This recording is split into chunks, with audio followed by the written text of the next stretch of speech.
guys, welcome back to my channel. For today's video, I'm going to be chatting a little bit about my top 10 products under $10. I haven't done an affordable makeup video in quite some time, so I saw this tag recently and I thought this would be a nice little video to talk about some products in my collection that are reasonably priced or just super inexpensive. So let's just go ahead and get started because there's 10 products and I want to chat a little bit about each of those to give you guys some more info. So if you are interested, let's go ahead and get started. I want to start out with foundation, and one of the most reasonably priced foundations at the drugstore, and honestly one of the best in my opinion, is the Rimmel Lasting Finish 25-Hour Wear Foundation. So this foundation at my Walmart I think is $5.25. It's very inexpensive, one of the cheapest foundations you can buy at the drugstore, and it has such a nice coverage to it. It's a medium to full coverage, and it's very similar to the Lancome Tint Adul formula. So if you've ever used that formula, that is again medium to full coverage. It gives this beautiful kind of semi-matte, I would say more on the natural finish side, but it's just such a great foundation for all skin types, and that's why I wanted to mention it. And for the price, I think it's just, the formula is wonderful.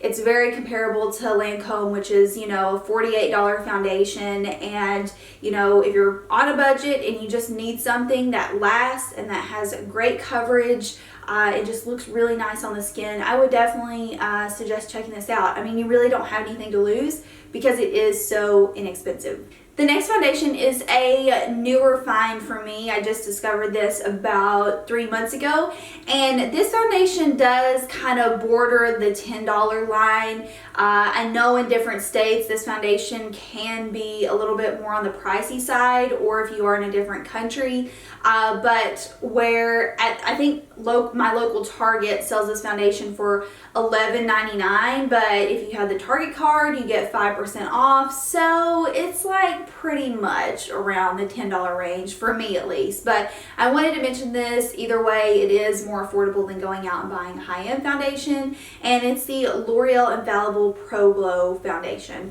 So I tried the L'Oreal Infallible Matte Pro Matte foundation. Wasn't for me, just way too matte, and I didn't have high expectations for this just because normally foundations at the drugstore that I find have that glowy or dewy claim, they just end up being really light coverage, really watery, and they don't look good. The True Match Lumi, L'Oreal True Match Lumi, I hated that foundation. It looked terrible on me, and so I was kind of expecting that with this foundation, but I was totally wrong. This has a gorgeous medium coverage to it. It is very dewy and glowy on the skin, and it just is wonderful if you do have dry skin. I wouldn't say this is going to be the best for you if you have oily skin, but for my dry skin gals out there, this is a really pretty foundation. I don't find it to fall off of me throughout the day. It does have that lasting power like the Pro Matte or Infallible Pro Matte has, but it's just dewy and it just again has a really pretty coverage. I would not say it is as full coverage as the Rimmel foundation,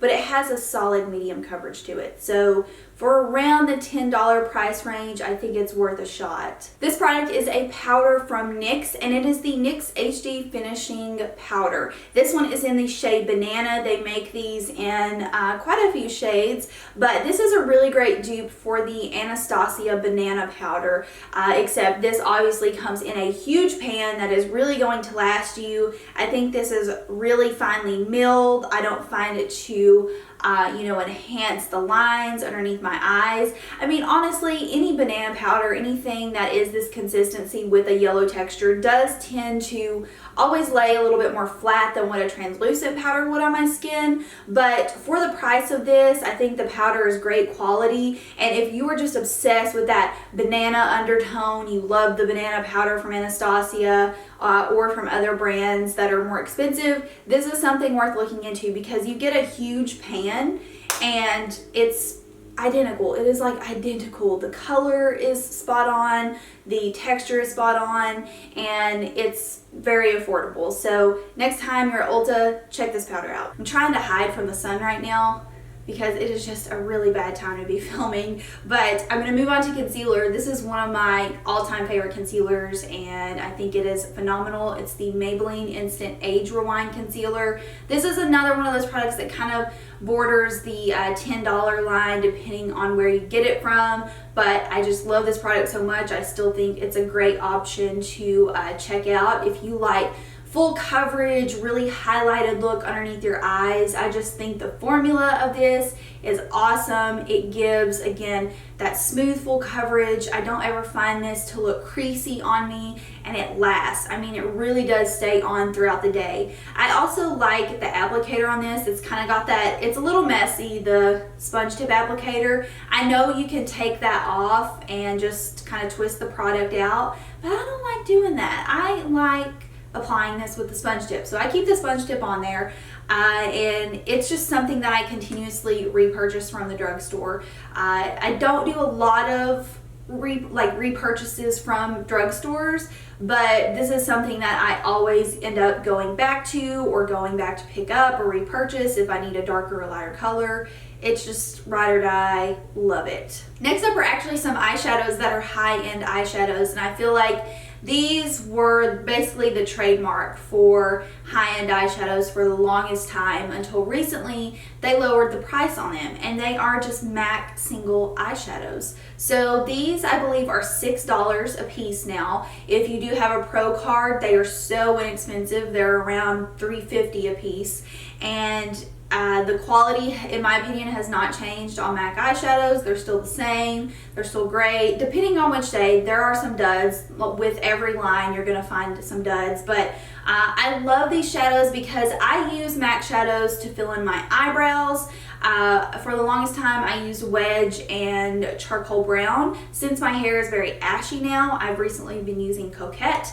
And it's just great to know that you have something like that, a staple in your collection that is going to be inexpensive, that you don't have to worry about running out of, and even if you did run out, you know it's not going to cost you an arm and leg to repurchase. So I wanted to mention these guys because I feel like a lot of people still don't know that the price has went down on these. So yeah, these are, I believe, $6 a piece. And if you are a MAC Select member, MAC is doing 25% off. I think it's ending pretty soon. It may have already ended, but they were doing 25% off. If it's still going on, I'll leave it in the info box. So yeah, you can pick these up for an extra 25%. Oh, and if you're wondering about the shades in this palette, this is a custom palette I made. I think this was the first ever MAC eyeshadow palette I ever made, and it is still to this day my all-time favorite. I love the colors in here, so if you need some suggestions, the shades in this palette are Brulee, Honey Lust, Query, and Sketch. And if you love plum, cool tones, oh my gosh, anytime I wear this quad, I always get asked what these colors are. So if you are interested in these shades, this would be a great little starter palette to make. The last face product I have to talk about is a bronzer, and it is actually so old that the print is starting to come off of it, but that's how much I really love this bronzer, and it's the Milani Baked Bronzer. You can get these in a couple different shades. This one is in number 4 Glow. This is the lighter one. I personally like the darker one a little bit better, just because these are a baked consistency. When your brush touches them, they don't pick up a ton of product. But if you're on the fair side, Glow would work really nicely. If you're medium to tan skin, go with the darker color, which I think is called Soleil. But I love the formula of these. They're great in the summertime when you want a little bit of that extra glow. They add warmth to the skin, and I think they're a really great dupe for, they kind of remind me of a mixture of MAC's Mineralized Skin Finish and Gold Deposit mixed with MAC Mineralized Skin Finish and Give Me Sun. So if you can imagine a mixture of those two together, that is what this reminds me of, and I just think they are really gorgeous products from Milani, and definitely worth looking into if you do like glowy bronzers with a little bit of that extra sheen. The last few products are lip products, and the first one is the NYX Butter Gloss. These are my favorite gloss formulas. Ever since I tried these, I continuously want more. Surprisingly, I don't have all of the shades in the butter glosses, even though these are pretty affordable. They're like $4.99, or if you buy them on sale, they're normally buy one get one half off. But anytime I'm at Ulta, I always like to go check out and see if NYX's came out with any new butter gloss shades. I feel like they secretly come out with shades and they don't really like advertise that, because there's been several times when I went to look and there's been some shades that I've never seen before. One of my all-time favorites is this particular color though, and it's called Angel Food Cake. It's just that perfect kind of mauve-y everyday rose color. I love it. I think these are so moisturizing. They don't dry out my lips. They don't feel uncomfortable, and they all smell heavenly. So yeah, this is probably my most favorite lip gloss formula, like out of any lip glosses I have ever tried. I would definitely have to say my most favorite inexpensive lipstick formula is ColourPop Lippy Sticks. These are $5, and I just always find the formula to be consistent, really wearable, just smooth on the lips. They never dry my lips out, and I have so many colors in these. I just have one here for an example though, and I just think ColourPop came in, killed it with the lip game. Most of their products are phenomenal. I don't like their liquid matte lipsticks. I don't think I've tried the new updated formula. I think they reformulated those, but the older ones I didn't like.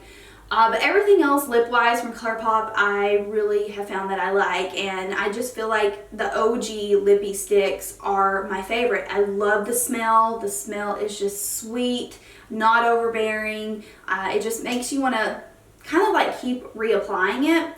And again, all of the colors I have tried, no matter if it's a matte formula, glossy formula, they have so many different finishes. They always are consistent, wearable, and smooth. So these, hands down, had to go in top lipsticks for me. So this is a liquid matte lipstick that you can get at any drugstore, and I feel like a lot of brands have tried to do the whole liquid matte lip thing, but they don't either dry down totally matte, or they don't look matte, or they just have a weird consistency. And this is one brand that I felt did a really good job making a liquid lipstick into a true formula, what you would expect from, you know, buying something from ColourPop or Anastasia, or you know, whoever else does the liquid lipsticks. And it's the Revlon Ultra HD Matte Lip Color. This is the lightest color you can get. The name is rubbed off of it, but it's just the nude shade. I wish they did have a larger color selection, but I do think that these apply really smoothly on the lips. They do dry down to a nice semi-matte formula. I wouldn't say they dry down like the Kat Von D liquid lipsticks to where they're so dry and you can't really move your lips. But yeah, that's the great thing I think about these, is Revlon did a good job of formulating these to be not too drying, but to still look like an actual liquid lipstick and what you would expect from a liquid lipstick. So I think these are like $8 or $9, depending on where you pick them up from. Last but not least, these have got to be my favorite drugstore lip liners. I remember I used to repurchase these all the time for my professional kit because they were so inexpensive and they work so well. And they are the Rimmel lip liners. Now, Rimmel makes the Exaggerate, which is this one right here. It's the retractable kind, and they also make the kind that you sharpen. I like both. I think both are great. I think they're around $2 to $3 a piece, depending again on where you get them from. And they just have a really great color selection that is universal for a lot of different skin tones, a lot of different lip colors. And this is one of my favorites. It's called East End Snob, and I feel like this used to be a cult classic on YouTube. I feel like a lot of YouTubers used to use this, but this is kind of like an everyday rosy pink shade. I just can remember using this on so many people back in the day, but still to this day I reach for my Rimmel lip liners. And I like both formulas. I like the retractable and I like the kind that you sharpen. The retractable are a little bit more expensive, but I mean, like, hello. Most lip liners you're going to find at Sephora or Ulta are going to be at least 15 bucks. So to get these for $3, $4 max, I think like $4 literally is the max price on these. That's a steal, and they're great. Alright guys, so those were my top 10 products. Let me know what some of your favorite affordable products are down in the comment section. I like to read those because sometimes I end up having those products and I just forget about them, and then I end up just pulling them back out and thinking to myself, why did I forget about these? So if you have any questions about any of the products I mentioned, feel free to leave those down below as well, and I will see you guys in my next video. Bye!